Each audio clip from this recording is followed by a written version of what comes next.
Thank you for tuning in. If we haven't met, my name is Dan Zatarski. I'm the pharmacist here at MD Custom RX. In today's video, we'll be looking at 3 key body systems that integrate into the GI tract to keep it healthy. Let's get into today's content. So what makes a healthy gut? So we know in general there's a few different things that can make our GI tract healthy. So the endocrine system, it produces all types of different hormones that our body needs. So examples I put on here, gastrin. I could talk all day about gastrin, which, has anyone even heard of gastrin before? Probably, yeah. So gastrin is an enzyme that helps to increase the amount of stomach acid in your stomach when you eat a meal. So if you don't have enough gastrin, you potentially might not have enough stomach acid to digest a steak. And so if you have an aversion to meat, I've had patients that say, yeah, meat or a lot of heavy animal products, I just don't do well digesting them. That might be a patient that just doesn't produce enough stomach acid. They might not produce enough gastrin. Their stomach wall might be very thin, so they don't have enough what they call parietal cells to actually produce the gastrin in the first place.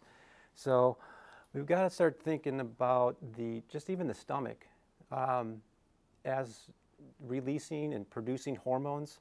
And so that's important to not forget. Or like ghrelin's a real popular one, the hunger hormone. So, do you have the hormone that is produced by the GI tract to tell you when you're hungry?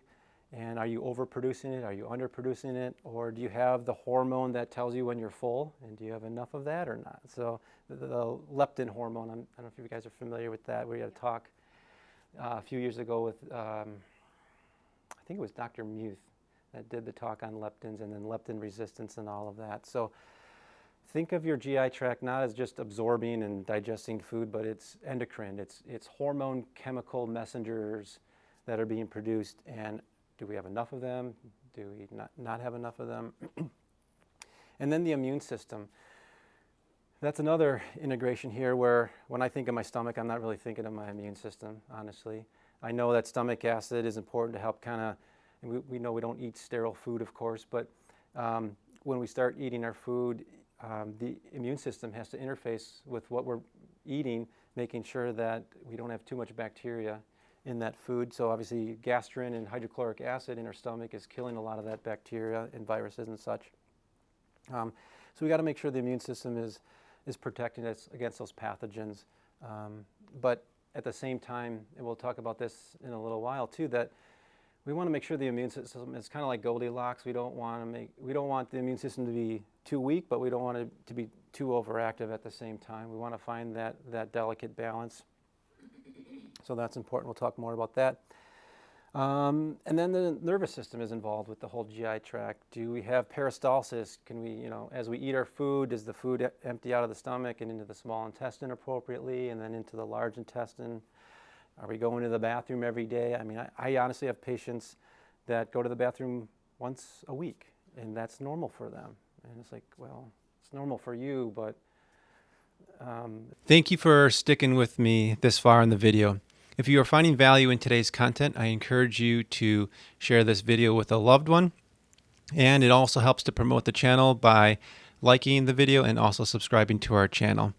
Let's get back into today's content. Healthy gut metabolism. So as I just said, so enough hormones are produced to tell us that we're hungry, enough hormones produced telling us that we're full. So we want to make sure we've got both of those things going on in our stomach.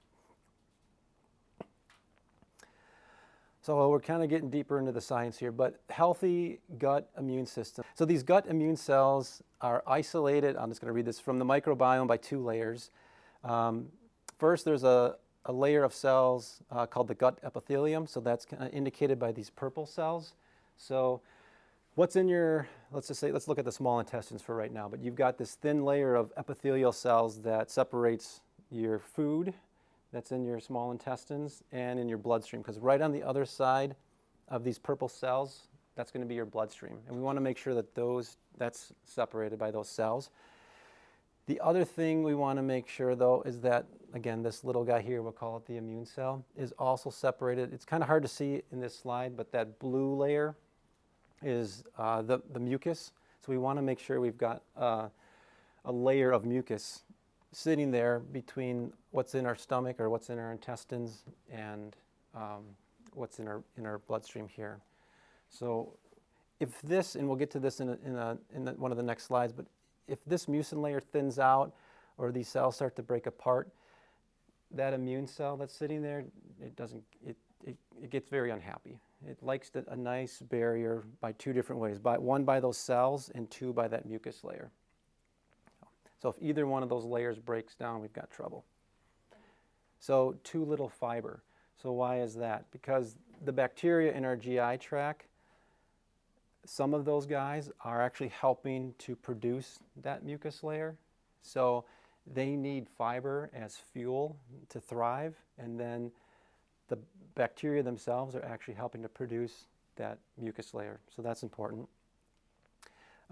Too much sugar, just eating too much high fructose corn syrup or table sugar can cause damage to those cells.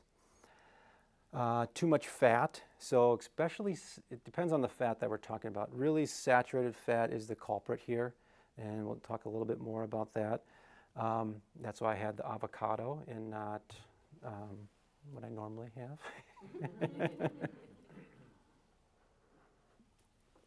Because if you listen to my talk, what was it, 3 or 4 years ago about ketogenic dieting, I did a talk on that, and my diet was, yeah. Well, because I brought it up, with ketogenic dieting, obviously it's a lot of fat, right? It's 70–80% fat. We want to start thinking of those fats as healthy fats. It's not all coming from animal fat, in my opinion. I personally did a lot of coconut oil, but that's, again, a lot of saturated fat, so I probably should have picked some more polyunsaturated fats, some more avocados, olive oil, olives, things like that.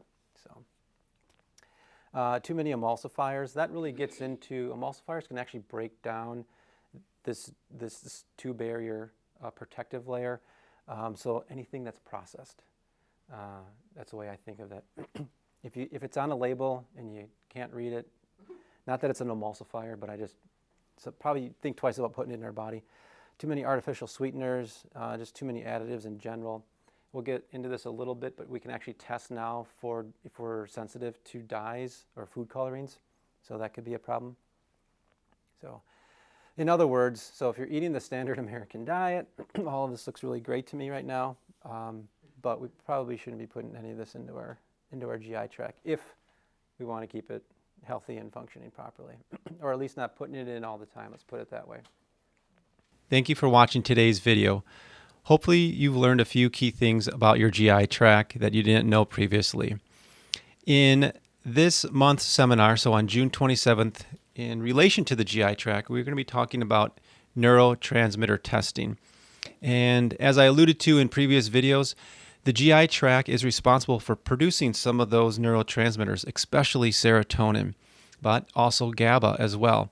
If you want more information on how your mental health is related to your GI tract, I encourage you to sign up for the, again, upcoming seminar on June 27th here at the pharmacy. I will put links to how to register for that event in the show notes below. As always, have a great weekend, and thanks for tuning in.